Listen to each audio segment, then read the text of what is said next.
दोस्तों, हर बड़े चैनल की शुरुआत एक छोटे सपने से होती है। अगर आपको ये वीडियो अच्छा लगे तो चैनल को सब्सक्राइब करके मेरे सपने को हकीकत बना दो। क्या आप जानते हैं दोस्तों, भारत का सबसे युवा प्रधानमंत्री कौन था? वो जिसने पायलट की सीट से उठकर देश की सत्ता संभाली, वो जिसने भारत में कंप्यूटर और टेक्नोलॉजी की नींव रखी। जी हाँ, हम बात कर रहे हैं राजीव गांधी की, एक ऐसे नेता की जिसने देश को 21वीं सदी की ओर बढ़ाया। राजीव गांधी, भारत के युवा प्रधानमंत्री की कहानी। राजीव गांधी का जन्म 20 अगस्त 1944 को मुंबई तत्कालीन बॉम्बे में हुआ था। वे भारत के पहले प्रधानमंत्री पंडित जवाहरलाल नेहरू के नाती और इंदिरा गांधी व फिरोज गांधी के बड़े पुत्र थे। उनका बचपन दिल्ली और दून स्कूल, देहरादून में बीता, जहां वे शांत और पढ़ाई में औसत छात्र माने जाते थे। राजीव गांधी की रुचि राजनीति से ज्यादा तकनीक और उड़ानों में थी। बचपन से ही वे मशीनों और हवाई जहाजों के प्रति आकर्षित थे। राजीव गांधी की प्रारंभिक पढ़ाई दून स्कूल में हुई, जहां उनके छोटे भाई संजय गांधी भी साथ पढ़ते थे। इसके बाद उन्होंने कैम्ब्रिज यूनिवर्सिटी, ट्रिनिटी कॉलेज से इंजीनियरिंग की पढ़ाई शुरू की, लेकिन कोर्स अधूरा छोड़ दिया। वे बाद में लंदन चले गए और इंपीरियल कॉलेज में तकनीकी प्रशिक्षण लिया। भारत लौटने के बाद राजीव ने अपने बचपन के शौक को आगे बढ़ाते हुए इंडियन एयरलाइंस में पायलट की नौकरी की। उस समय वे पूरी तरह राजनीति से दूर थे। 1968 में राजीव गांधी ने इटली की सोनिया माइनो से शादी की। सोनिया का परिवार रोम में रहता था और शादी के बाद वे भारत में बस गए। राजीव और सोनिया के 2 बच्चे हुए, राहुल गांधी और प्रियंका गांधी वाड्रा। उनका जीवन आम नागरिकों जैसा शांत और सामान्य था।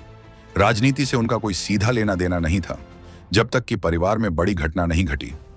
1970 के दशक में उनके छोटे भाई संजय गांधी राजनीति में सक्रिय हो गए। संजय को इंदिरा गांधी अपना राजनीतिक उत्तराधिकारी मानती थी, लेकिन 1980 में एक हवाई दुर्घटना में संजय गांधी की मृत्यु हो गई। यह हादसा पूरे गांधी परिवार के लिए एक गहरा झटका था।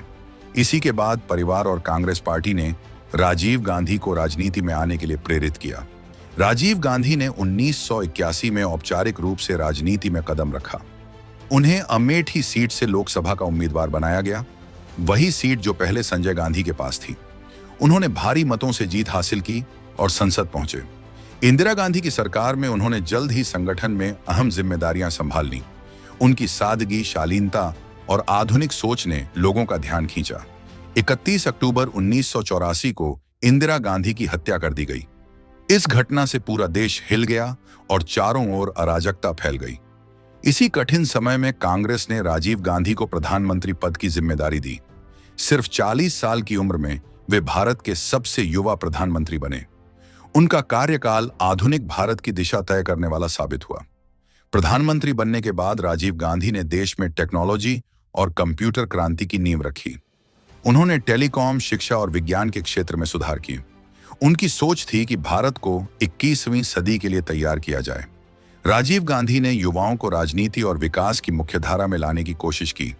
उनकी नीति यंग इंडिया, मॉडर्न इंडिया के विचार पर आधारित थी। उनके कार्यकाल में कई ऐतिहासिक समझौते हुए, जैसे असम समझौता 1985 और मिजोरम समझौता 1986, जिससे उत्तर पूर्व भारत में शांति की बहाली हुई।